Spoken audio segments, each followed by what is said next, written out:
Marseille, carte blanche pour l'artiste JR au J1.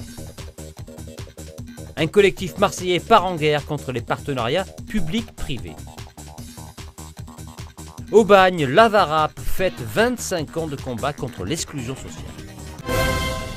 En donnant carte blanche à l'artiste français JR à la renommée désormais internationale, MP 2018 s'engage dans un voyage sans destination apparente. Dans l'immense hangar du J1, JR a ainsi imaginé à travers le pliage de portraits sur papier un parcours vers l'inconnu où les destins se croisent.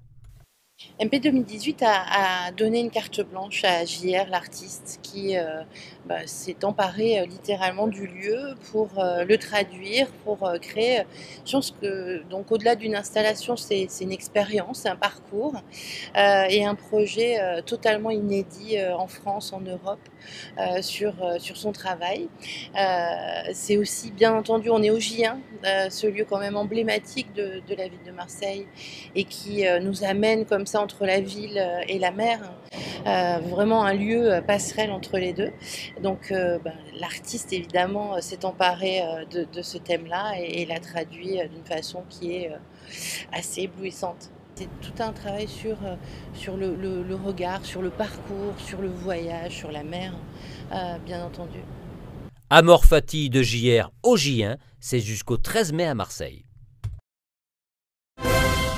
Les partenariats publics-privés contestés par un collectif de syndicats marseillais. Mais en quoi consiste exactement un PPP? Un PPP, c'est le partenariat public-privé, c'est-à-dire que la collectivité publique concernée se dessaisit d'une opération, elle ne la fera pas dans le cadre de maîtrise d'ouvrage public, pour confier dans sa totalité, conception et réalisation, une opération qui relève, disons, de l'intérêt public ou des services publics. Les syndicats dénoncent le coût des partenariats publics-privés pour le contribuable.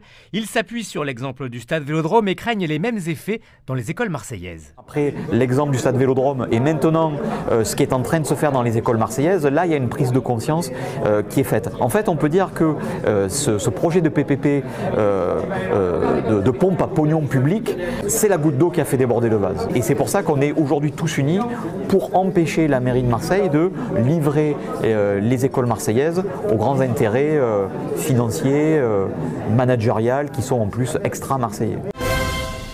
Contre une société qui exclut et marginalise, c'est en substance l'objectif du groupe La VARAP, né il y a 25 ans à Aubagne, un groupe qui recrute des personnes exclues du monde du travail. Le but de l'entreprise, sa finalité, est une finalité exclusivement sociale, puisque notre métier est de recruter des personnes en difficulté d'emploi, de les professionnaliser et de faire qu'ils sortent avec un emploi après le passage de notre entreprise. Alors toute la question, c'est la question du sourcing. Comment on arrive à trouver des personnes en difficulté d'emploi et surtout comment on arrive à les mettre en mouvement. La question, c'est comment on arrive à faire croire à quelqu'un ou à faire réagir quelqu'un sur le fait que tout est possible s'il met les moyens qu'il faut. Et donc c'est ça la base de notre métier, c'est cet engagement qu'on prend, cette promesse qu'on fait à nos salariés pour qu'ils puissent s'en sortir dans la vie de tous les jours. Ils sont nombreux à avoir retrouvé une place dans le monde du travail grâce à la VARAP, à l'image de Jonathan. Je faisais rien, ça faisait 3 ans que je n'avais pas de travail et je faisais rien, je restais chez moi. Et j'ai rencontré le groupe de la VARAP, c'est eux qui m'ont donné envie de reprendre le travail, ils m'ont accepté. J'avais des problèmes de justice, tout ça, ils m'ont pris, ils m'ont accepté et ils m'ont donné du travail. Ils m'ont fait évoluer. Et j'ai montré que j'avais envie et ils m'ont fait évoluer, ça fait exactement bientôt 3 ans que je suis chez eux. Et je cherche un CDI à la fin de tout ça, on va dire. Donc ils me redonnent tout ce qu'il faut pour travailler. À terme, le groupe La VARAP espère développer son action sur l'ensemble du territoire français.